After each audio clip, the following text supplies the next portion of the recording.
Você gosta de matemática, Sandra? Como? Você gosta de matemática? Sou da área Também não humana. gosta, pô? Eu acho que Depois ele te conta. daqui quase ninguém, né? Vou falar sobre meu pai. Meu pai era jornalista, diretor de redação de um jornal, era radialista, era diretor de uma rádio. Isso antes do advento da televisão, que era o principal meio de comunicação de massas, né?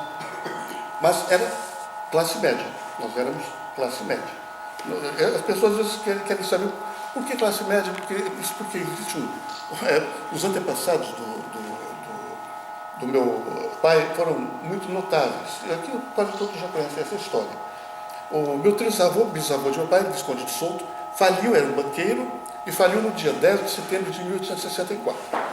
Quando ele faliu, os filhos, o sexto filho dele, que era o bisavô de meu pai, aliás, o avô do meu pai, ele já estava casado.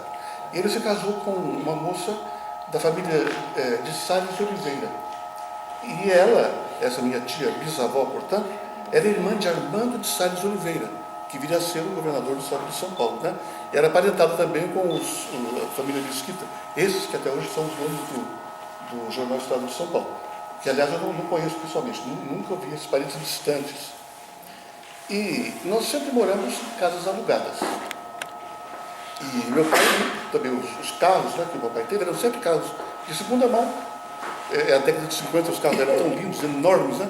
Eu ficava na minha janela, às vezes, vendo os carros passarem, quando era o último tipo, e o carro, assim, parece que flutuava. E eu ficava assim, queixo caído, olhando, como eu gostaria de ter um carro desse, né? Bem, enfim, nós morávamos em Ponta Grossa, na rua Augusto Ribas, na parte mais alta da cidade. E era distante 100 metros da Praça da Catedral. De um lado, a rua 15 de Novembro, e do outro, a rua Marechal Deodoro. E era uma casa alta, e até gostaria de contar uma coisa interessante que ocorreu nesse tempo, que foi uma lição de vida.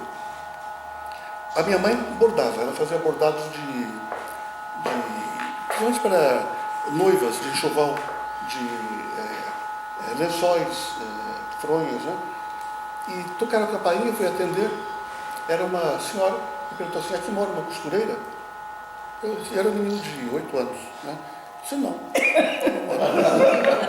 Depois de alguns dias, a mãe perguntou assim, escuta meu filho, esteve aqui uma senhora procurando por uma costureira. Ela disse que o menino que atendeu disse que não há costureira nenhuma. Você fui eu, mãe. É assim, meu filho, eu sou costureira e sou bordadeira. Então, e sabe por quê? Porque tudo é muito caro, se o colégio é muito caro, eu ajudo o seu pai quando as despesas são muito grandes. Então foi uma verdadeira lição. E eu daí passei a prestar atenção e a valorizar o que era o trabalho, quando uma vizinha veio em casa perguntar, eu disse à mamãe que ela gostaria de ver sobre Dona Edith, que a senhora borda muito bem, poderia ver um bordado? Claro. E ela trouxe justamente um lençol, por isso que ficou bem na minha memória, né? Mas a mamãe fez uma brincadeira. Ela trouxe o lençol do lado do avesso. Ela bordava com umas linhas que tinham um brilho. Eu não entendo. Acho que seda, né? Bem fininhas. E os tons eram sempre tom pastel que ela... Digamos, se fosse um azul, havia 30 tons diferentes, clarinhos. Ela fazia as flores, né, os caules, as folhinhas desse tamanho e as pétalas também.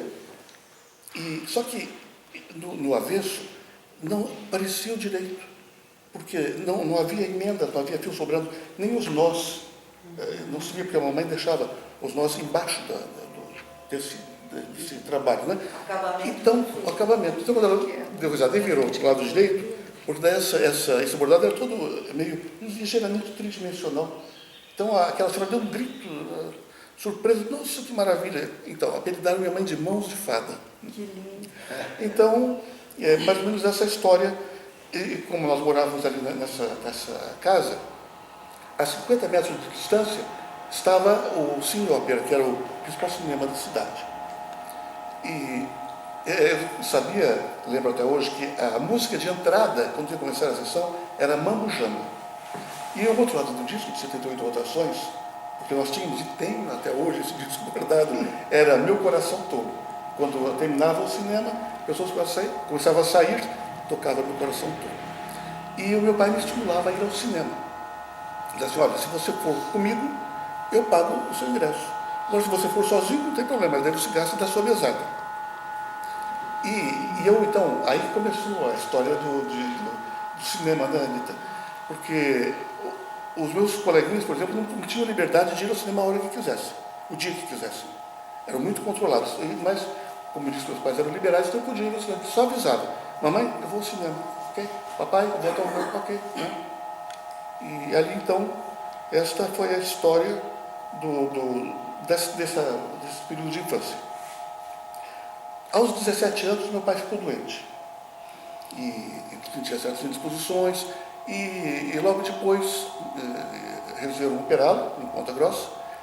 O médico abriu e fechou, porque ele percebeu que papai estava com câncer num estágio muito avançado. Naquele tempo, os médicos não diziam o diagnóstico para o paciente, falavam para a família. Era o costume. E a família, então, enganava o paciente o quanto pudesse, né? Mas, claro, o meu pai era um homem inteligente, logo ele percebeu que a coisa era séria, mas então ele fazia de conta não saber também. E naquele tempo, Ponta Grossa, os médicos, a medicina não era tão avançada quanto em São Paulo, então minha mãe o levou para São Paulo. Lá ele foi tratado por professor Mélega e professor Loverso, eram os maiores cancerologistas, hoje nós diríamos oncologistas, né, da época. E ficou um ano de tratamento e depois voltou a Ponta Grossa. Ainda ele era presidente do Rotary Club do local, era um só Rotary em cada cidade. Ele ainda presidiu um jantar festivo, mais ou menos um ano antes do falecimento dele. Os companheiros fizeram maravilhosos discursos, né? Ele veio a falecer. Bem, a minha irmã se casou logo em seguida, que já estava noiva. E o meu irmão, que já era casado, mudou-se para os Estados Unidos, para Nova York, com a esposa. E, em princípio de vida, então eles não podiam nos ajudar, porque quando meu pai ficou doente, eu e a minha irmã fomos trabalhar, para ajudarmos, pelo menos, daí já tínhamos mudado de casa, daquele lindo casarão onde morávamos, nos Ribas, passamos para um apartamento pequeno, térreo, e trabalhávamos, para que o papai pudesse ter quanto mais recursos, melhor, porque era tudo muito caro em São Paulo, apesar de ele ter ficado na casa da mãe, né, e atendido pelos irmãos maravilhosamente. Depois que faleceu nos primeiros anos, eu concluí o curso científico e eu me lembro de que, quero ver como é que foi, eu já estava trabalhando num banco, que era o Banco Nacional do Comércio, mas durante um pequeno período, porque já em seguida eu fiz um concurso público para o Banco do Estado do Paraná. Passei bem. Como eu passei bem classificado, não me lembro se foi em quinto ou sexto lugar, eu poderia escolher a cidade onde eu queria ficar trabalhando, né, como escriturário. Né? E claro, já que morávamos lá eu e minha mãe, eu fiquei trabalhando, escolhi Ponta Grossa. E lá ficamos durante 10 anos. E eu à espera de que houvesse um concurso interno ou alguma outra coisa, outros concursos, estavam me preparando para várias coisas. Só que não surgia essa oportunidade. A primeira oportunidade foi um concurso para o BADEP, que era a menina dos olhos dos bancários do Paraná. Fiz a primeira fase dos exames, fui aprovado, éramos acho que muitas centenas de candidatos, ficamos algumas dezenas. E eu me preparava daí para o Instituto Rio Branco, carreira diplomática, e para o Banco do Brasil, ou mesmo para o Banco do Estado, se houvesse algum concurso interno, para inspetor ou auditor. No dia que foi marcada o exame para a fase final do BADEP, coincidiu justamente o mesmo dia do exame no Rio de Janeiro do Instituto Rio Branco para a carreira diplomática. E, como não bastasse, surgiu também o exame no Banestado, foi marcado para o mesmo sábado, os três no mesmo dia. Então eu tive que optar Vocês vão fazer o quê? Deixei a carreira diplomática porque eu tinha um tio que se casou com a irmã de minha mãe, que era Nêmesis de Lima Coelho, ele era diplomata. E ele foi designado para alguns países africanos, depois Ásia, mas ele não gostou nada, não ganhava tão bem quanto pensava que fosse ganhar. Tinha aquele problema todo de adaptação aos países, a idiomas e tudo, que ele abandonou a carreira diplomática, como fez o Vinícius de Moraes, né, também, que era diplomata, e foi ser fazendeiro em Mato Grosso do Sul. Então, desistiu da carreira diplomática e entra no BADEP. E o próprio Banco do Estado disse, bem, estou no Banco do Estado, então é aqui que eu vou ficar. Fiz o exame para o inspetor e também passei. Então, bem, pelo menos isso está resolvido. Claro que a partir daí eu fui, claro, porque o inspetor ganhava muito bem no banco. Então, veio o período das minhas inspeções, só que eu não vou contar isso porque até pouco tempo, há uns 3 anos, eu participei de um concurso promovido pela Associação dos Aposentados do Estado, para que nós lembrássemos de fatos pitorescos durante o nosso trabalho. Então eu fiz e fui premiado. Se procurarem na internet, chama-se Dura Vida de Inspetor. Só por assim, não precisa nem pôr meu nome, que encontram essa descrição das dificuldades enfrentadas no tempo em que, no Paraná, havia apenas 3 estradas asfaltadas, que eram Curitiba-Paranaguá, Curitiba-Foz do Iguaçu e Curitiba-Londrina e Maringá, só. O restante se era chuva, era barro. Se não era chuva, era poeira. Que ano que foi isso? Isso foi, quero dizer, quando eu fui inspetor, acho que foi no finalzinho dos anos 70. E então havia ele era o criador da carteira de crédito rural do Banestado. E ele gostava dos meus relatórios de inspeção. E me convidou para vir assessorá-lo em Curitiba, assessor técnico. Eu aceitei. Puxa, daí já era muito melhor. Fiquei um tempo, o governo era Jaime Canil Júnior, essa época. E fiquei algum tempo com o Dr. Paulo Schultz Filho, que era uma pessoa espetacular, e o diretor, que gostava também dos meus relatórios e dos meus pareceres, ele me convidou a assessorá-lo. Daí ele me disse, olha, Souto, agora na assessoria de diretor é um cargo de confiança. Quando terminar esse governo, você volta para o cargo anterior, se estiver ocupado, vai para outro similar, não tem problema. Aceitei, fiquei até o fim. Daí era assim que acontecia. Terminava o governo, chegava o novo diretor. O diretor,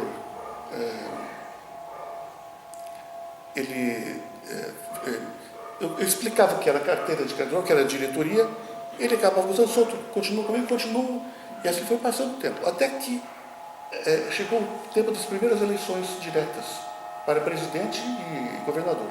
Era o final do tempo da ditadura. O governador, o presidente era Collor, parece, né? Foi Collor primeiro, foi presidente.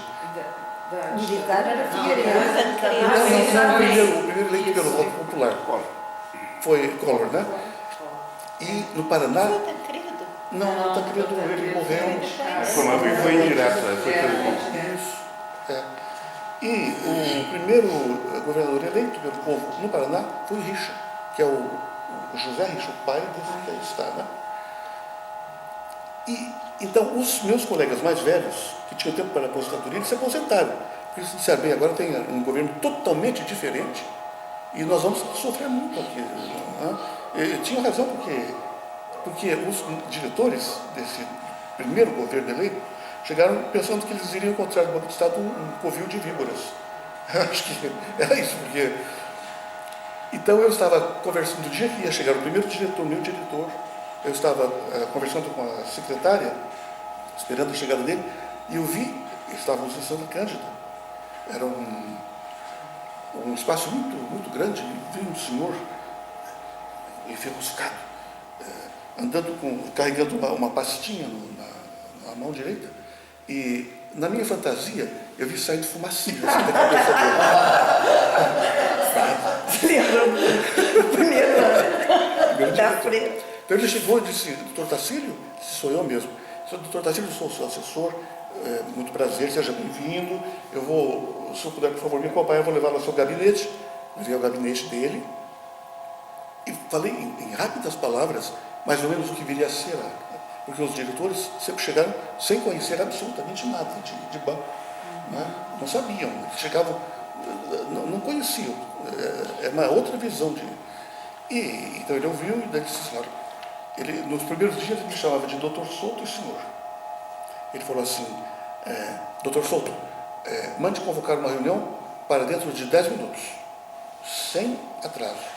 Pois não, doutor, foi a secretária que disse, olha, chamam todos os chefes de divisão e de departamento em 7 minutos, urgentemente. Eram todos, naquele tempo todo mundo fumava. Eu fumava, todos fumavam. E cada qual tinha o seu cinzeiro diferente, né? A mesa de reuniões era o triplo dessa aqui, o quádruplo, era como se fosse uma mesa do governador. O doutor Tarcísio se sentou lá na ponta, eu me sentei ao lado dele, porque eu ia lavrar a ata, e ele começou falando, todo mundo meio assustado. Ele falando depois começou a fazer assim, depois começou a bater tanto na mesa que todos os cinzeiros trepidavam. O que é isso? Então, eu quero não estar me atrasando muito, mas eu vou ser bem rápido nessa parte final.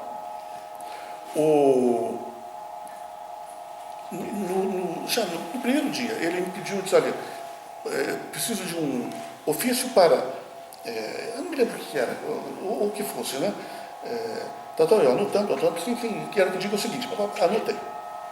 E ele falou, eu olhou e disse assim, olha, doutor Souto, eu sou muito exigente com o português. Eu disse assim... Lembrou da professora de matemática. Ainda bem que não era de matemática. Ainda bem que não tinha o pi. Eu falei, como?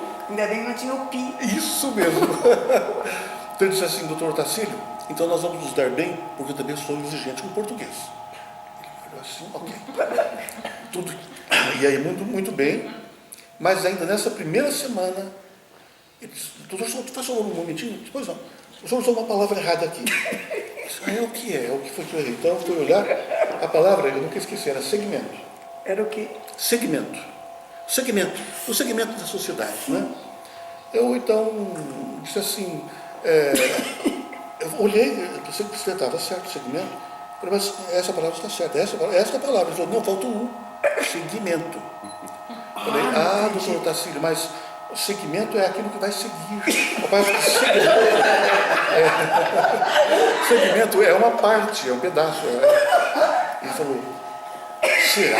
Você tem um dicionário aí? Eu sempre tive um dicionário ao meu lado. Eu peguei, trouxe um segmento. Eu não sabia. Então, por favor, peça à secretária comprar um dicionário para mim, um para o senhor e um para ela, a secretária. Vieram dicionários novos, porque aquele dicionário que trazia era meu, né? Esse era do banco. Agora, o que foi interessante... Eu estou adorando, porque eu estou bem coberto. O que foi interessante foi que atrás desse homem bravo, eu descobri que existia um homem de extrema sensibilidade. E ele tinha muita cultura, o doutor Tacílio. Eu disse, então, aproveitei a oportunidade, ainda naqueles primeiros meses, e disse, doutor Tacílio, poderíamos inventar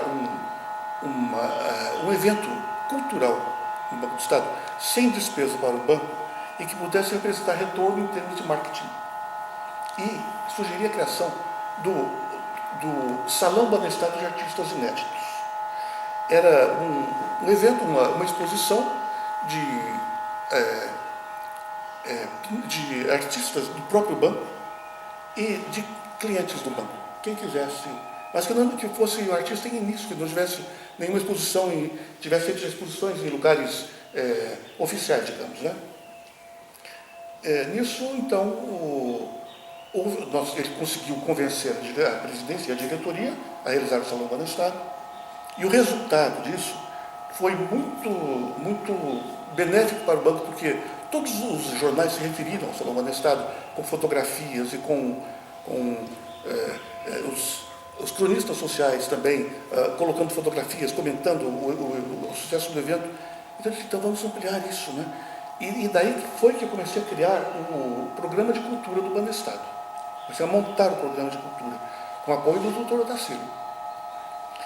e agregamos algumas coisas que já existiam, como por exemplo, eu estava na diretoria essas coisas que eu trabalhava em tempo integral, aliás, mais do que o tempo normal de um dia, né? Mas nos fins de semana eu fazia outras coisas. Eu pertencia à diretoria do Instituto Santilher da Defesa dos Sítios Históricos, que ia reformar a fortaleza da Ilha do Mel.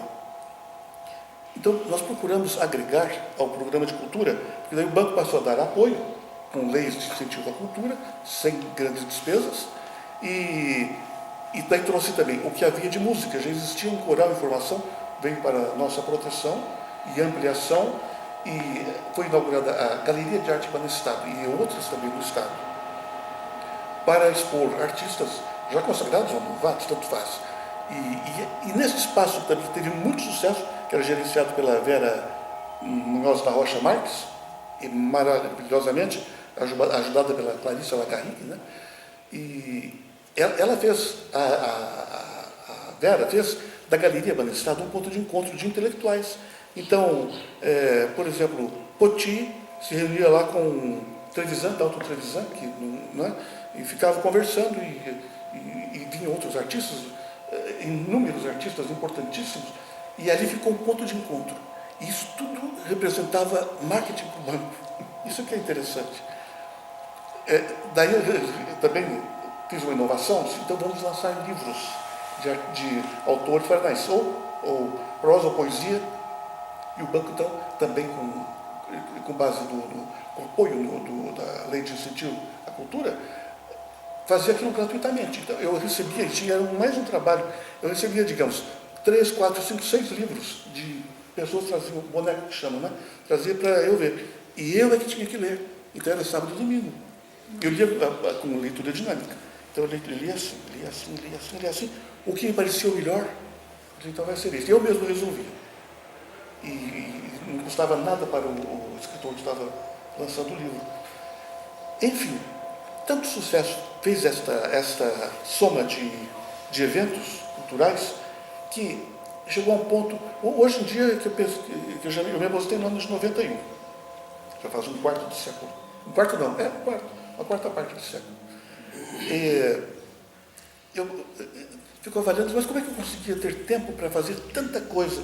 Terminado o tempo do Dr. Otacílio, por exemplo, veio o governo Álvaro Dias. E os novos diretores deram sequência. Passei a assessorar o vice-presidente, que era presidente da Banestado Crédito Imobiliário. Depois veio o tempo do Dr. Otacílio, do Dr. Almeida, que a Anitta também conheceu muito bem. Carlos Antônio de Almeida Ferreira. E que foi um mecenas. Ou seja, houve, digamos, uma explosão de cultura no Banco do Estado. E eu tinha as minhas colunas de jornais também, que fazia também sempre fim de semana, ou à noite, depois que eu voltava para casa, né? Estava também em ampliação, já 3 jornais publicavam a minha mesma coluna, que era Expressão e Arte, e revistas. Aliás, a convite da Anitta, ela também indicou uma revista que fazia grande sucesso na época, a Charme, né? Então tinha uma minha página, e se transformou em programa de rádio, que era o meu treinamento aos sábados para o programa de televisão na TV Cultura, TV do Estado. E eu não tinha, eu que tinha tido pai radialista, mas eu não sabia, nem sabia se tinha voz para isso, né? Então foi meu treino, eu fui treinando, falando do programa, fez sucesso, enfim. Chegou um tempo daí que eu já não aguentava mais, de tanta coisa, tanto trabalho, estava ficando doente, né? Com excesso de obrigações.